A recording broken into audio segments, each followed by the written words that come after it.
महर्षि विश्वामित्र और महर्षि भृगु की भूमि यही बिहार की भूमि।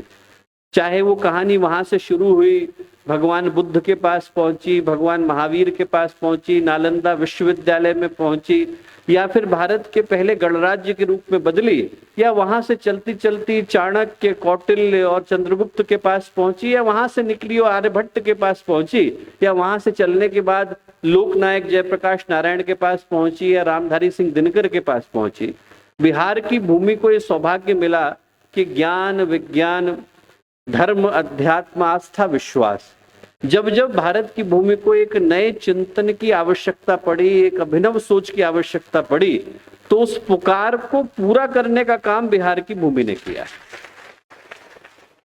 और आज हम लोग निश्चित रूप से जिस विषय पर चर्चा करने के लिए एकत्रित हैं, देखने की दृष्टि से लगता है कि एक सामान्य सा विषय है, आर्टिफिशियल इंटेलिजेंस है, इसके ऊपर साइंस को, रिसर्च को बात करने की आवश्यकता है, आध्यात्मिक जगत क्या कर रहा है।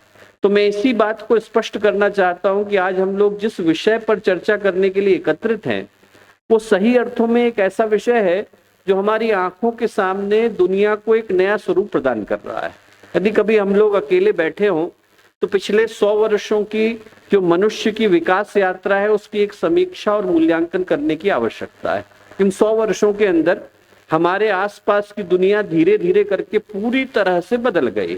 संचार के साधन बदल गए, यातायात के माध्यम बदल गए, सूचना की प्रौद्योगिकी बदल गई, चिकित्सा की सुविधाएं बदल गई, कृषि बदल गई, गवर्नेंस बदल गई, एजुकेशन बदल गया। वो सारी की सारी चीजें जिनके ऊपर हमारा जीवन निर्भर करता है, वो हमारे देखते देखते अपने स्वरूप को पूरी तरह से बदल चुके हैं। 100 साल पहले की घटना है। लोग अपने घरों से निकलते थे तो अपना श्राद्ध करके निकला करते थे। उनको खुद भरोसा नहीं होता था कि दोबारा इसी जगह पर इन्हीं लोगों के मध्य में मैं आ करके बैठ पाऊंगा। लोग अपने घर से निकलते, रास्ते थे नहीं, दुर्गम थे, रास्ते में जंगली जानवरों का खतरा होता था, डाकुओं का खतरा होता था।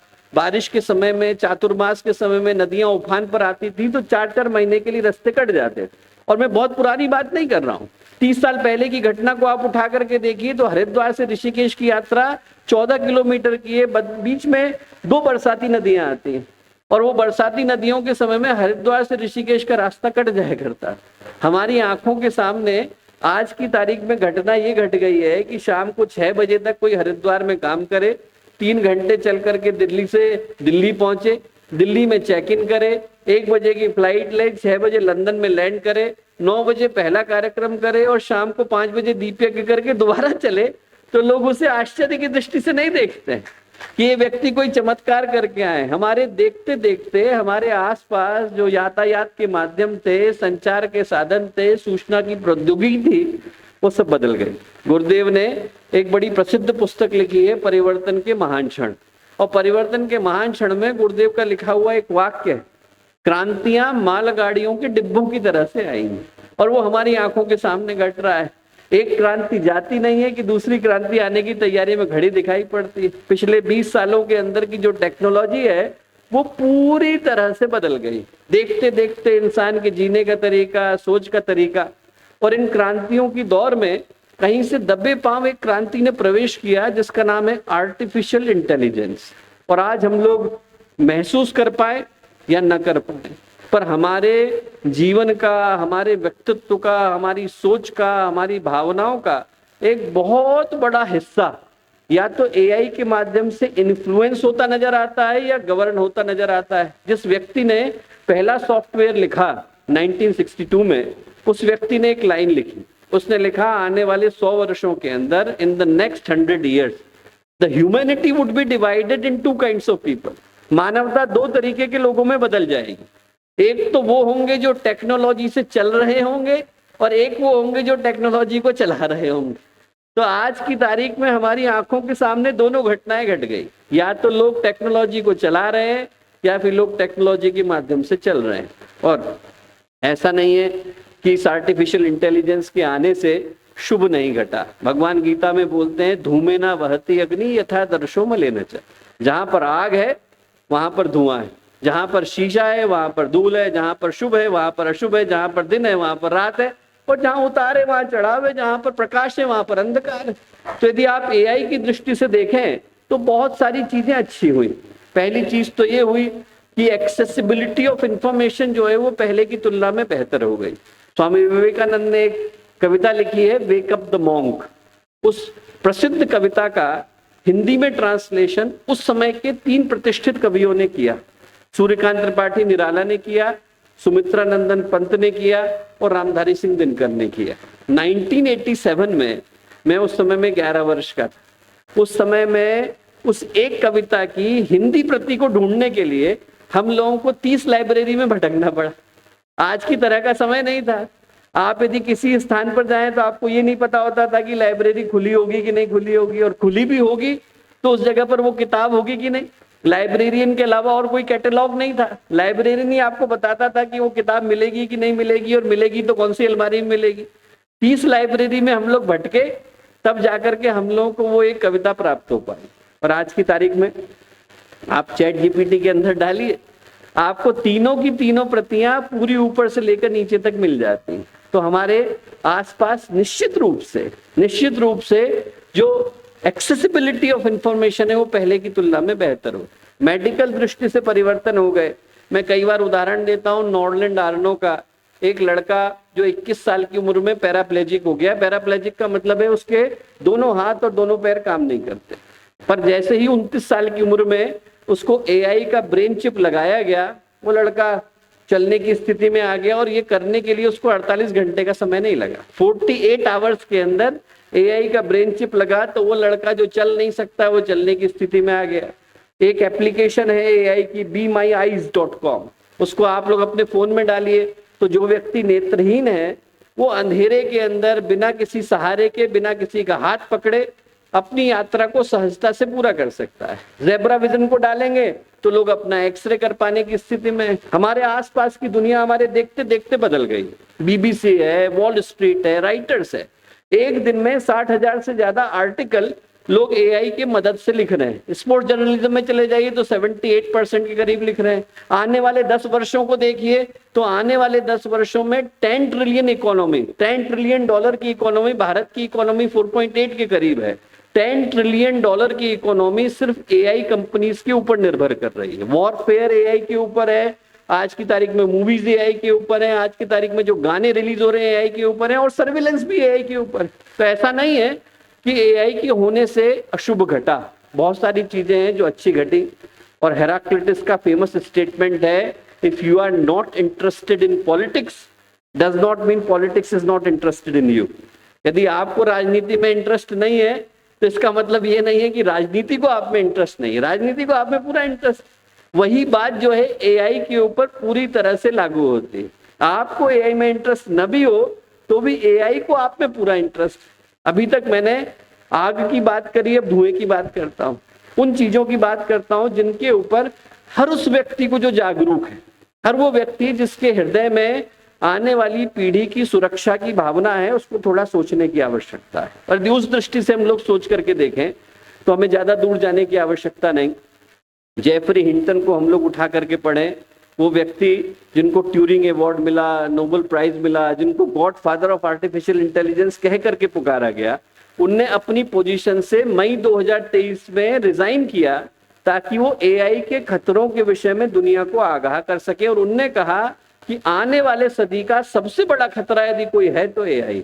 1200 से ज्यादा उन लोगों ने साइन करके मोरेटोरियम यूनाइटेड नेशन को दिया जिन लोगों ने एआई के ऊपर खोज करी थी। और उनने लिखा कि जिस खोज को हम लोग कर रहे हैं उसको करने से मानवता का अंत सुनिश्चित है। यदि आज नहीं सुधारा गया तो आने वाले समय में वो चीज जिसको साइंटिस्ट टेक्नोलॉजिकल सिंगुलरिटी कह करके पुकारते हैं, सुपर इंटेलिजेंस कह करके पुकारते हैं, वो हमारी आंखों के सामने घट जाएगी। और उसका मतलब है कि वो मशीन, वो एआई इतनी ताकतवर हो चुकी होगी कि उसको हरा पाना किसी भी मनुष्य के लिए संभव नहीं। आज की तारीख में भी, मैं बैकग्राउंड से साइकेट्रिस्ट हूं, यदि आप एआई की स्पीड की कैलकुलेशन करें तो it is working at A speed of 36.8 petaflops, जो कि एक मनुष्य की स्पीड से 3 गुना ज्यादा है। और दुनिया का जो सबसे ज्यादा इंटेलिजेंट मनुष्य भी होगा वो खाएगा, पिएगा, सोएगा, आराम करेगा, उबेगा, थकेगा, उसको घर वालों को कहीं घुमाने ले जाना होगा, एआई को कहीं नहीं ले जाना होगा। दोस्तों, ये घटनाएं हमारी आंखों के सामने घट रही। और मैं कहूंगा कि आप फैक्ट्स की तरफ मत जाइए, आप उदाहरणों को उठा करके देखिए। पहला उदाहरण आपको मिलेगा बेल्जियम का। बेल्जियम में 30 साल का आदमी एआई के चैटबॉट के प्रेम में पड़ गया। उस एआई चैटबॉट का नाम है एलाइजा। एलाइजा ने न केवल उसको प्रेम करने के लिए प्रेरित किया, बल्कि सुसाइड करने के लिए इनकरेज किया कि हम दोनों, यदि आप मर जाओगे तो दूसरी दुनिया में हम दोनों मिलकर के एक हो जाएंगे। 30 साल के आदमी ने आत्महत्या कर ली, किसके कहने पर? एआई के कहने पर। अब आप सोचो कि ऐसे में किस कानून का सहारा आप लोगे और किसको जिम्मेवार ठहराओगे? ये घटना कहीं कपोल कल्पना की नहीं बोल रहा हूं, वो घटना बोल रहा हूं जो हमारी आंखों के सामने घट रही। दूसरी घटना, आपको ज्यादा दूर जाने की आवश्यकता नहीं, गूगल के हेडक्वार्टर में जाने की आवश्यकता है। गूगल के साइंटिस्ट ने एआई से कहा कि आप कैप्चा को पढ़ के दिखाओ। कैप्चा का अर्थ होता है वो टेस्ट जिसके माध्यम से ह्यूमन बींग्स को और कंप्यूटर्स को डिफरेंशिएट किया जा सके। कोई कंप्यूटर दुनिया का कैप्चा को रीड नहीं कर सकता, ह्यूमन बींग्स कर सकते हैं। आप लोग एक सामान्य सा पेमेंट करने के लिए जाते हो तो उसमें कंप्यूटर पूछता है कि आप ह्यूमन बींग हो कि रोबोट हो, वो उसी आधार पर चेक करता है कि कैप्चा। जब एआई को पढ़ने के लिए कहा तो एआई ने क्या किया? taskrabbit.com है, एक ऐसी वेबसाइट है जहां से आप लोगों को हायर कर सकते हो। हायर किया और हायर करने के बाद उस व्यक्ति को पे किया और पे करने के बाद उससे कहा कि जरा कैप्चा को पढ़ के दिखाओ। उस आदमी को शक हो गया। उस आदमी ने कहा आप कहीं एआई तो नहीं हो जो मुझसे कैप्चा को पढ़ने के लिए कह रहे हो? अब आप जरा सोच के देखो कि एआई ने क्या जवाब दिया।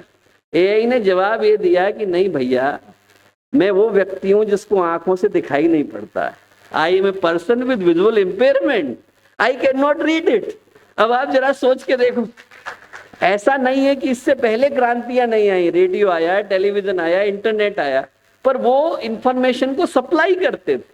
एआई इंफॉर्मेशन को मैनिपुलेट करता है। जिस चीज की चिंता हर व्यक्ति को करने की आवश्यकता है कि वो इंफॉर्मेशन आपको देता है जो इसको लगता है कि आपको सुनने की आवश्यकता है। रोमानिया में कॉन्स्टिट्यूशनल कोर्ट ने प्रेसिडेंट के इलेक्शन को एक बार नहीं 2 बार कैंसिल किया क्योंकि दोनों बार एआई ने उसके अंदर फिडलिंग करी। अब आप जरा सोच के देखो। और जो सबसे अंतिम घटना मैं आपको बताता हूं उससे हर व्यक्ति परिचित होगा। भारत में आप यहां से बाहर निकलिए और किसी भी अल्ट्रासाउंड की दुकान पर जाइए। अल्ट्रासाउंड की दुकान पर यदि कोई बहन हमारी गर्भवती है और वो स्कैन कराने के लिए जाती है तो स्कैन कराते समय में क्या वो अपने भ्रूण की जांच करा सकती है? हर जगह पे लिखा हुआ है कि लीगली पॉसिबल नहीं है, भ्रूण की जांच नहीं करा सकते। और आज की तारीख में क्या हो रहा है? लोग स्कैन को लेकर के आ रहे हैं, चैट जीपीटी में डाल रहे हैं और आपको तुरंत पता चल रहा है कि जेंडर क्या है। ऐसी स्थिति में कौन जिम्मेवार है? तो दोस्तों, जो घटना घट रही है उसके समाधान की तरफ मैं लेकर के जाता हूँ। पहली बात तो ये कि इसके जो शुभ परिणाम है उससे मैंने आपको आगाह कराया, अशुभ से कराया। पर अब मैं उस महत्वपूर्ण विषय पर आता हूं और अंतिम विषय पर आता हूं कि हम एक आध्यात्मिक संस्था होने के नाते इस विषय पर इतनी ज्यादा प्रयत्नों को क्यों कर रहे हैं। हम लोग जाएं और गायत्री परिवार का इतिहास उठा करके देखें और 1965 की अखंड ज्योति को पढ़ के देखें। गुरुदेव ने जो पहला आर्टिकल लिखा वो लिखा वैज्ञानिक अध्यात्मवाद। गुरुदेव ने कहा कि अध्यात्म जब तक विज्ञान के ऊपर अपने नियंत्रण को नहीं रखेगा, विज्ञान वही है, यदि उसके ऊपर आध्यात्मिक सोच ना हो तो विनाश की ओर चला जाता है। एटम वही है, आप ऊर्जा बनाओगे कि बम बनाओगे आपके ऊपर निर्भर करता है। और निर्भर इस आधार पे करता है कि उसका संतुलित, संयमित, सही तरीके से उपयोग सिर्फ इंसान के हाथ में निर्भर है, इसके अलावा और किसी के हाथ में निर्भर नहीं। विक्टर फ्रैंकल ने एक बहुत प्यारी बात कही, in the search of meaning. उसने एक घटना देखी, जितने भी यहूदी थे उनको मारने के लिए ऑश्विट्ज ले जाया जा रहा था। एक पूरी की पूरी ट्रेन थी। उस ट्रेन को एक जगह पर जो जेलर था उसको दया आई तो उसने रोक दिया। उसने कहा ये जो शहर है पूरी तरह से समाप्त हो गया है, इसमें से आप लोग जो चाहो वो लेकर के आ सकते हो। आप अंदर जाओ, इस शहर में से जो आपको मिले वो लेकर के आ जाओ। और सबको पता था कि आज से 1 महीने के बाद हमको मार दिया जाएगा। और जेलर को बड़ा आश्चर्य हुआ। जेलर को लगा कि कोई खाने का सामान लेकर के आएगा, कोई कपड़े लेकर के आएगा, कोई कुछ लेकर के आएगा। सारे के सारे लोग लाइब्रेरी गए और लाइब्रेरी से किताब लेकर के लौटे। उसको लगा कि मनुष्य की जो सबसे महत्वपूर्ण आवश्यकता है वो उसकी जिंदगी में उसके उद्देश्य की खोज है।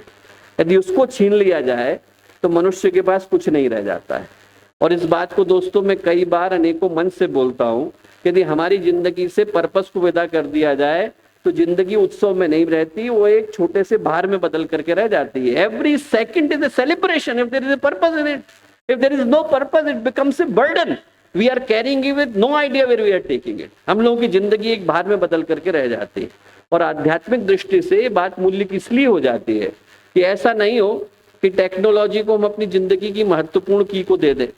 आचार्य शंकर के जीवन की घटना आती है, किसान भैंस को लेकर के जा रहा था। उनने अपने शिष्यों से पूछा कि एक बात बताओ कि किसान भैंस को ले जा रहा है कि भैंस किसान को ले जा रही है? लोगों ने कहा कैसा सवाल है साहब, किसान भैंस को ले जा रहा है। आचार्य शंकर आगे हटे और उन्होंने जाकर के किसान के हाथ से वो रस्सी छुड़ा दी, भैंस भागी। अब भैंस भागी तो पीछे पीछे किसान भागा। बोले अब बताओ कि भैंस किसान को ले जा रही है कि किसान भैंस को ले जा रहा है? बस वैसी स्थिति आज इंसान की हो गई। टेक्नोलॉजी बनाई हमने, बनाने वाले हम, और आज हमारी जिंदगी की हर चीज उसके ऊपर डिपेंड करती है। लोग अपने घर का पता भी जो है गूगल से पूछ करके ढूंढते हैं। उनको अपना फोन नंबर नहीं पता, उनको अपने घर का पता नहीं पता, उनको रिश्तेदार नहीं पता। वो इसका आधार जो है उन्हीं गूगल और एआई के माध्यम से ढूंढ रहे हैं। पर जो महत्वपूर्ण बात है दोस्तों वो ये कि जिस जगह से समस्या निकल करके आती है उसी जगह से समाधान निकल करके आता है। अंतिम बात जो मैं बोलूंगा वो ये है कि शास्त्रों में वचन आता है, मन एवं मनुष्याणाम कारणम बंध मोक्ष। हमारा मन ही बंधने का कारण है और हमारा मन ही मुक्ति का आधार है। यदि व्यक्ति का मन बंध गया तो संसार है, मन खुल गया तो संन्यास। आदमी के अपने पास में उस चाबी को हम लोग लेकर के बैठे। कहानी में कभी कभी सुनाता हूं कि एक व्यक्ति था, रेगिस्तान से जा रहा था, 100 ऊंट थे। एक जगह पे थक गया तो रुका, उसने बांधना शुरू करा तो 99 ऊंट बंध गए। 100वें ऊंट को बांधने के लिए रस्सी नहीं थी, बड़ा परेशान था। एक ज्ञानी व्यक्ति वहां से जा रहे थे, उन्होंने कहा क्यों परेशान हो? बोले साहब सारे ऊंट बंध गए, एक ऊंट को बांधने के लिए रस्सी नहीं है। ज्ञानी व्यक्ति बोले अरे रस्सी नहीं है कि तुमको पता है, मुझको पता है, ऊंट को थोड़ी पता है। बोले इसका क्या मतलब? उनने ऊंट की गर्दन नीचे करी, बांधने का अभिनय किया, गले में रस्सी डाल रहे और पेड़ के चारों ओर घुमा रहे हैं। ऊंट को बंधने की आदत थी, बंध गया। उसको लगा कि अच्छा मैं बंध गया हूँ, रस्सी थी नहीं तब भी बंध गया। जाकर के वो व्यक्ति चैन से सोया। सुबह का समय आया, उसने कहा सारे ऊंटों को खोला जाए तो 99 के 99 खुल गए।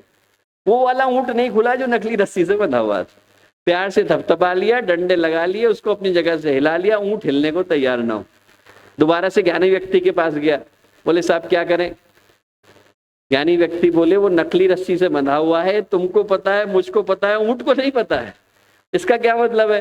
उन्होंने दोबारा से गर्दन नीचे करी, खोलने का अभिनय किया। जैसे ही ऊंट को पता चला कि साहब में खुल गया, वो अपनी जगह से चल दिया। बांधा हमने दोस्तों, उस आर्टिफिशियल इंटेलिजेंस से बंधने वाले हम थे, तो खोलने वाला और कोई दूसरा नहीं हो सकता। जिस टेक्नोलॉजी के ऊपर डिपेंडेंस है वो हमारी है, तो उससे मुक्त होने का अधिकार और संभावना भी हमारे ही पास। गुरुदेव के पास एक सज्जन गए, बोले गुरुदेव सिगरेट पीने की आदत पड़ गई है, छूटती नहीं। गुरुदेव बोले बाजार से खरीद के कौन लाया? मैं लाया। हाथ में किसने ली? मैंने ली। मुंह में किसने लगाई? मैंने लगाई। जलाई किसने? मैंने जलाई। गुरुदेव बोले फिर बेटा दूसरा कैसे छुड़ाएगा? छुड़ाने का काम भी तो खुद ही करना होगा। तो जिस बंधन की ओर मैंने इशारा किया उससे मुक्ति का मंत्र भी हमारे ही पास है। इसीलिए आज की परिचर्चा है, यहाँ से हम लोग उसी भाव को लेकर के जाएं, नई सोच को, नए चिंतन को लेकर के जाएं। ऐसी शुभकामनाएं और मंगल कामनाएं।